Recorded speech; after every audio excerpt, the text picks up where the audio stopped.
Good morning everyone. आज आपका France की क्रांति का लेक्चर नंबर 4। लेक्चर नंबर 3 के अंदर हमने पढ़ा था कि कैसे वहाँ पे जो राजा का खजाना था वो खाली हुआ था और उसके बाद जो हमारा जो आपका जो दार्शनिक थे उनके क्या योगदान रहे थे और राजा ने कर बढ़ा दिया था। जो लास्ट में हमने क्वेश्चन क्या बोला था कि भाई राजा ने क्या किया था, कर बढ़ा दिए।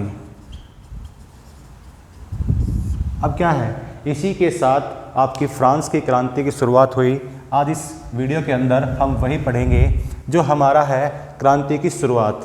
अब लास्ट वीडियो के अंदर, सेकंड वीडियो के अंदर हमने पढ़ा था प्राचीन राजतंत्र। हमने बोला था कि 1789 से जो पहले का टाइम था हम उसको प्राचीन राजतंत्र बोलते हैं। अब यहाँ पे जो पहला हमारा प्रतिनिधि सभा, यानी कि राजा को अगर कर बढ़ाना है, अगर राजा को कर बढ़ाना है तो उसे अपनी एस्टेट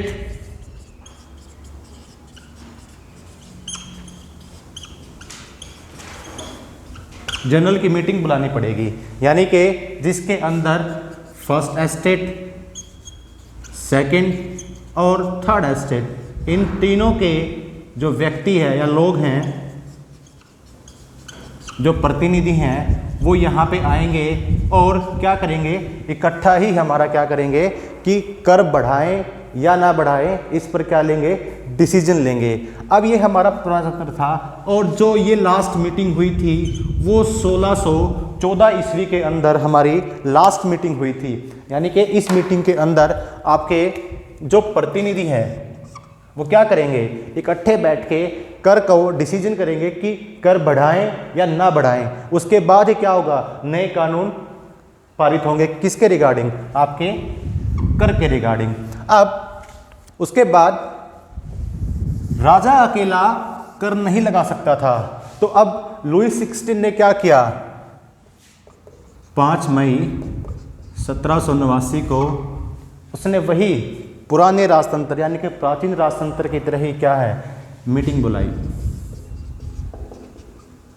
ठीक है, मीटिंग बुलाई और उस मीटिंग के अंदर आपके फर्स्ट एस्टेट के, सेकंड के और थर्ड के तीनों के प्रतिनिधि आए। फर्स्ट एस्टेट क्या था आपकी, कुलीन वर्ग। सेकंड क्या था आपका, पादरी वर्ग। और तीसरा क्या था, जो आम लोग थे, सौदागर हो गए आपके। ठीक है, हमने पिछली वीडियो में पढ़ा था कि मध्य वर्ग भी आया था एक। अब क्या है, 5 मई 1789 को मध्य वर्ग ने भी क्या है, इस मीटिंग में भाग लिया। अब जो फर्स्ट आपका एस्टेट था, कुलीन वर्ग था, उससे 300 प्रतिनिधि आए। पादरी वर्ग था, उससे भी 300 प्रतिनिधि आए। और जो आपके आम लोग थे, यहां से आपके 600 प्रतिनिधि आए। ठीक है, और 600 जो प्रतिनिधि थे वो आपके मध्य वर्ग के थे, यानी कि थर्ड एस्टेट के अंदर वो लोग जो शिक्षित हैं या जिनके पास क्या है, पैसा है, वो सभी एक जगह सभा यानी कि आपका हॉल में जाकर बैठ गए।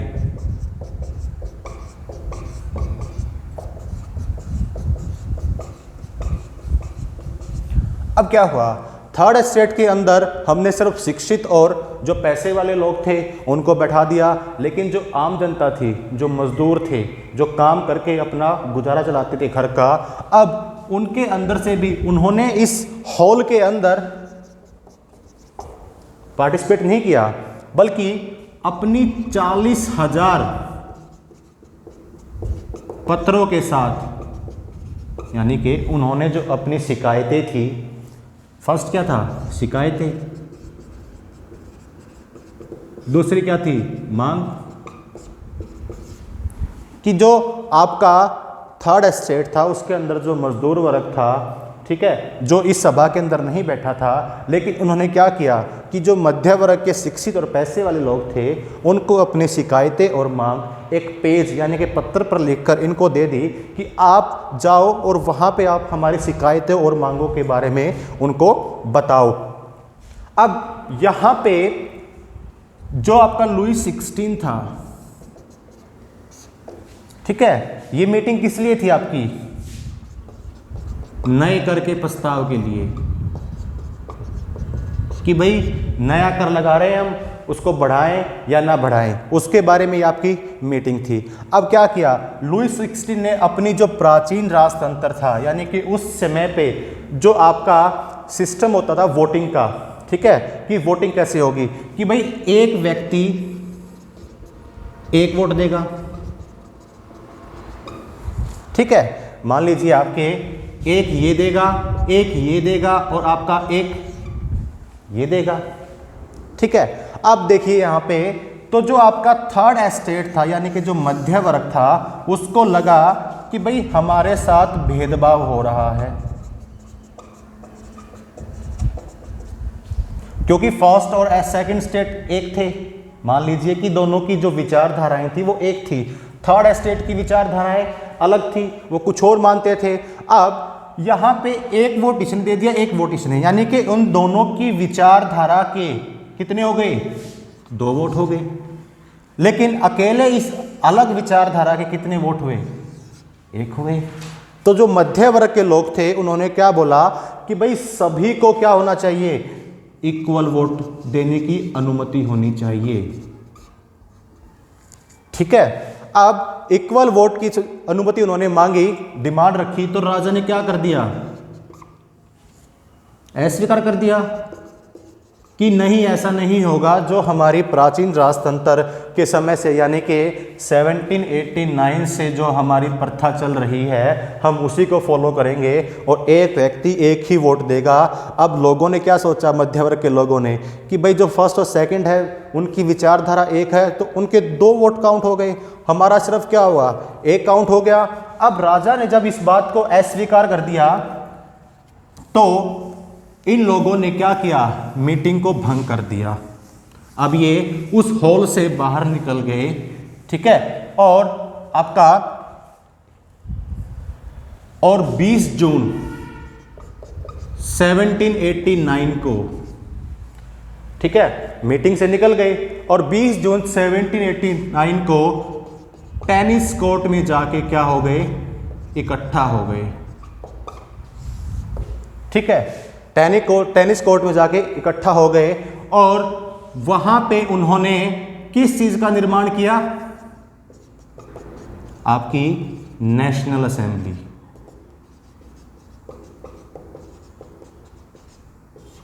ठीक है। 20 जून 1789 को टेनिस कोर्ट में जाके जो मध्य वर्ग के लोग थे, जो मीटिंग के अंदर बैठे थे, ठीक है, जो राजा ने स्वीकार कर दिया कि भाई इक्वल वोट होना चाहिए, ऐसे स्वीकार कर दिया, तो वो लोग वहां से निकलकर टेनिस कोर्ट में इकट्ठा हो गए और निर्माण किया नेशनल असेंबली का, और उन्होंने शपथ खाई। और उन्होंने क्या है? शपथ खाई कि भाई हम तब तक इस टेनिस कोर्ट को नहीं छोड़कर जाएंगे जब तक हमारा नया संविधान ना बन जाए, हमारा नया संविधान ना बन जाए, ठीक है। अब जब ये लोग अपने लिए लड़ाई लड़ रहे थे तो वहां पे 2 व्यक्ति आते हैं, एक तो है आपका मिराबे, ठीक है, और दूसरा है आपका आवे सीए। ये दोनों व्यक्ति आपके थर्ड एस्टेट से बिलोंग नहीं करते थे।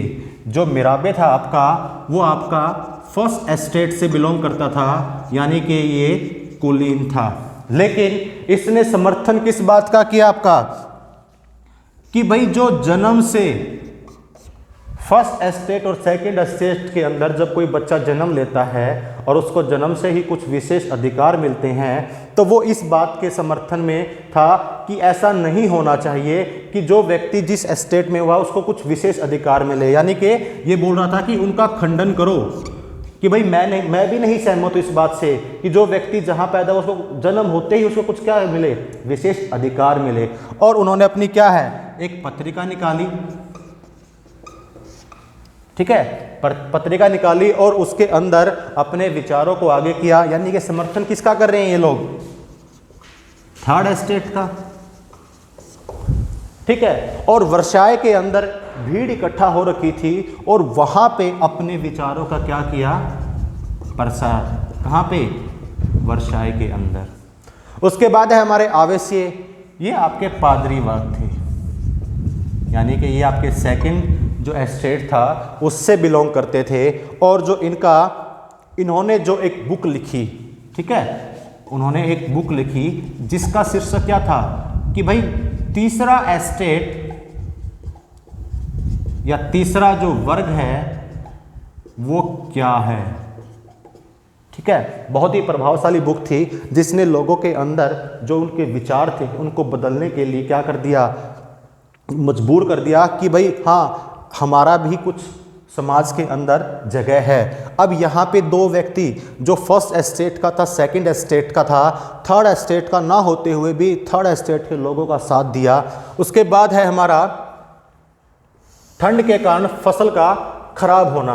अब देखिए, जहाँ पे एक तरफ आपकी नेशनल असेंबली थी उसने शपथ ली कि भाई जब तक है ना हमारा नया संविधान नहीं बनेगा तब तक हम आपका टेनिस कोर्ट है जो 20 जून को इकट्ठा हुए थे वहाँ पे, उसको छोड़कर नहीं जाएंगे। लेकिन क्या हुआ, सर्दी का मौसम आ गया, सर्दी का मौसम आ गया तो ठंड बहुत ज़्यादा पड़ी, यानी कि कड़ाके की ठंड पड़ी। अब जब ठंड पड़ी तो जो उस टाइम पे वहाँ पे फसल उगाई हुई थी वो क्या हो गई, खराब हो गई, ठीक है।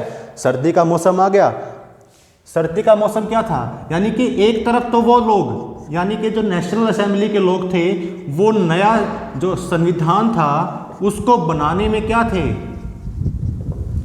मसरूफ थे या आपका बिजी थे। साथ में सर्दी का मौसम शुरू हो गया, कड़ाके की ठंड पड़ने लगी और फसल खराब हो गई। अब फसल खराब हो गई तो खाने की डिमांड क्या हो गई, ज़्यादा, यानी कि जो पाव रोटी थी आपकी क्या है उसकी डिमांड ज़्यादा हो गई, लेकिन फसल तो खराब हो चुकी थी, ठीक है। अब क्या था, जो वहाँ पे दुकानदार थे, बेकरी वाले, ठीक है, उन्होंने उस चीज़ का फ़ायदा उठाया क्योंकि उनके पास पाव रोटी का क्या था, स्टॉक उन्होंने इकट्ठा किया हुआ था। अब वो स्टॉक पाव रोटी का मार्केट के अंदर बेच रहे थे अपनी मनमर्जी पे कि भाई मार्केट के अंदर डिमांड बहुत ज़्यादा है लेकिन स्टॉक सिर्फ हमारे पास है, अब हमारी मर्जी है कि हम इस पाव रोटी को कितने में बेचें। अब जो आपकी महिलाएं हैं और जो बच्चे थे आपके, वो भूख से मर रहे थे, लंबी लंबी कतारें लग रही दुकानों के सामने कि काश हमें खाना मिल जाए, हम खाना खा ले, जो हमारे बच्चे भूखे हैं वो भूखे ना रहे। तो क्या हुआ कि वहाँ पे जो गुस्साए, यानी कि जो गुस्से में महिलाएं थी, उन्होंने बेकरी की दुकानों पे क्या बोल दिया, धावा बोल दिया, उसको नष्ट करने लगे, ठीक है। अब क्या है, हमने पहली वीडियो के अंदर पढ़ा था कि 14 जुलाई 1789 के अंदर राजा ने अपने सैनिक बाजार के अंदर भेजे, ठीक है। अब वो स्टोरी यहाँ पे आके खत्म हुई है। हमने बोला था कि अफवाह फैल गई थी कि राजा ने सैनिकों को, आम लोगों को मारने के लिए भेजा है, लेकिन अफवाह थी वो, क्योंकि जब यहाँ पे जो महिलाएं थी और गुस्से में थी और उन्होंने बेकरी की दुकानों को नष्ट करना शुरू कर दिया क्योंकि वो भूख से तड़प रहे थे, तो 14 जुलाई 1789 को क्या हुआ, राजा ने अपने सैनिक भेजे कि आप जाओ और देखो वहाँ पे कि वहाँ पे झगड़ा क्यों हो रहा है, लोग गुस्से के अंदर क्यों है। अब जब राजा ने यहाँ पे सैनिक भेजे तो क्या है, यहाँ पे गुस्साए लोगों ने क्या किया, वही अफवाह थी कि राजा ने हमें मारने के लिए भेजा है, तो उन्होंने उस टाइम पे क्या किया था, बास्तिल के किले को क्या कर दिया, नष्ट कर दिया, ठीक है। अब जो आपकी हमने स्टार्टिंग फर्स्ट लेक्चर के अंदर पढ़ा था कि 14 जुलाई 1789 की शुरुआत हमारी क्रांति शुरू हुई थी, तो इसी कारण हम अब तक यही पढ़ रहे थे कि उसके कारण क्या थे, क्रांति के होने के कारण क्या थे, ठीक है। अब जब यहाँ पे हमने वहाँ पे ये भी बोला था कि जो आपकी क्रांति थी वो सिर्फ पेरिस शहर के अंदर ही नहीं थी बल्कि ग्रामीण इलाकों के अंदर भी थी। ठीक है, अब यहाँ पे क्या है, अब देहाती इलाके थे आपके, जो ग्रामीण इलाके थे, वहाँ पे लोगों के अंदर अफवाह फैल गई। अफवाह कहाँ फैली? ग्रामीण इलाकों में। ठीक है, अब क्या फैली कि वहाँ पे जो जागीर हैं, जागीरदार है, यानी कि जिनके पास क्या है, आपके बहुत सारी ज़मीन है, तो उन्होंने क्या किया कि भाई उन्होंने किराए पे लुटेरों को बुला लिया। ठीक है, अफवाह फैल गई ग्रामीण इलाकों में, किसके बीच? किसानों के बीच, कि भाई जो जागीरदार है उन्होंने किराए पर लुटेरों को बुला लिया है पैसे देके। किस लिए?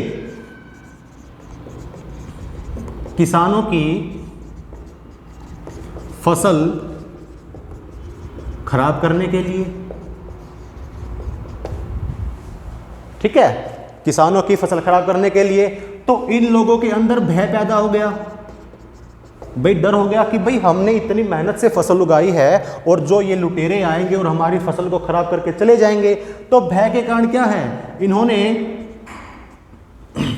जो आपका खेती करने के हथियार होते हैं, ठीक है, उनको लिया और जो आपके यानी कि जो ग्रामीण किले थे उनको क्या कर दिया? नष्ट कर दिया। ठीक है, अब जब इतनी सारी घटनाएं हुई, ठीक है, कि लोगों के अंदर गुस्सा था, ठीक है, और किस लिए? उसके बाद क्या था कि लुई 16 ने मान लिया। ठीक है, लुई 16 ने मान लिया, क्या मान लिया? कि भाई अब है ना, जो हमारे फ्रांस के लोग हैं, अब वो हमसे इतना प्रेम नहीं करते या हमें इतना नहीं मानते, तो उन्होंने मान्यता दे दी। किस चीज़ की? नेशनल असेंबली को। ठीक है, हमने पढ़ा था ना रूसो की किताब सामाजिक समझौता, उसके अंदर क्या था कि भाई जो आपके रिप्रेजेंटेटिव है यानी कि जो प्रतिनिधि है और जो आम लोग हैं उनके बीच क्या होनी चाहिए? समझौता होना चाहिए, साझेदारी होनी चाहिए। अब वही बात जो आपका मध्य वर्ग था, जब मीटिंग हॉल के अंदर जब मीटिंग हो रही थी तो उन्होंने वोट मांगने का अधिकार मांगा, तो राजा ने अस्वीकार कर दिया। उन्होंने अपनी नेशनल असेंबली बना ली। अब लुई 16 को लगा कि भाई अब मुझे क्या करना पड़ेगा? नेशनल असेंबली को मान्यता देनी ही पड़ेगी, यानी कि जो आपका नया संविधान बनेगा, ठीक है, उसके अंदर राजा आ गया, अंकुश लगा दिया। किसके ऊपर? राजा के ऊपर। किसने? नए संविधान ने। ठीक है, और जो पावर क्या थी आपकी राजा की? लिमिट कर दी कि आपकी सिर्फ पावर इतनी ही रहेगी। ठीक है, उसके बाद 4 अगस्त 1789 के दिन, ठीक है, 4 अगस्त 1789 के दिन अब नेशनल असेंबली को क्या मिल गई? मान्यता मिल गई, अब ये लीगल हो गई। ठीक है, तो सबसे पहले इसने क्या किया कि भाई जो ज़्यादा कर लगे हुए हैं यानी कि जो टैक्स लगे हुए हैं उनको ख़त्म किया। हमने सेकंड वीडियो के अंदर पढ़ा था सामंत प्रथा, फ्यूडल सिस्टम, ठीक है, उसको ख़त्म कर दिया। उसके बाद जो हम पढ़ते आ रहे हैं कि जो फर्स्ट एस्टेट है, सेकंड एस्टेट है, उनको विशेष अधिकार प्राप्त थे।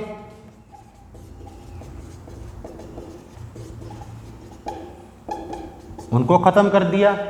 ठीक है, उसके बाद हमने पढ़ा था कि भाई जो चर्च है आपका वो, यानी कि हमने पढ़ा था टाइद के अंदर, टाइद एक प्रकार क्या था? कर था, जिसके अंदर जो आपका चर्च है वो टैक्स लेता था किसानों से। कितना? 1/10।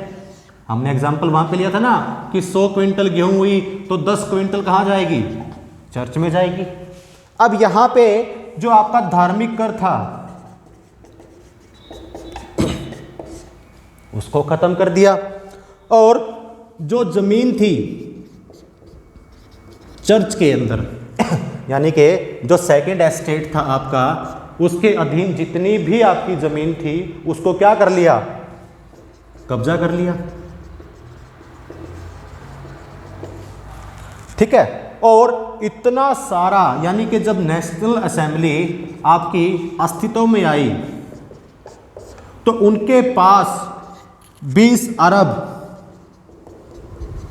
लिवरे की संपत्ति हो गई। ठीक है, एक हम पढ़ रहे थे ना कि राजा के समय खजाना खाली हो गया था, उसको भरने के लिए अब जो आम लोग थे नेशनल असेंबली के, ठीक है, जब वो अस्तित्व में आई और उन्होंने कर को ख़त्म कर दिया, सामंत प्रथा को ख़त्म कर दिया, विशेष अधिकार ख़त्म कर दिया, धार्मिक कर दिया ख़त्म, ज़मीन जो चर्च की थी उसको कब्जे में ले लिया और वहाँ से 20 अरब लिवरे की समाप्ति हो गई, यानी कि प्राप्ति हुई। लिवरे क्या था आपका? फ्रांस की मुद्रा। ठीक है, आज की वीडियो में इतना ही। हमने इसके अंदर क्रांति की शुरुआत के बारे में पढ़ा, यानी कि जब फ्रांस के अंदर, जब हम फर्स्ट वीडियो के अंदर देख रहे थे कि क्रांति की शुरुआत क्यों हुई, तो हमने आज यहाँ पे आपकी फ्रांस की क्रांति की शुरुआत यहाँ पे हमने पढ़ी थी और आपकी ख़त्म भी कर दी। ठीक है, I hope you will understand it very well and thank you, have a nice day.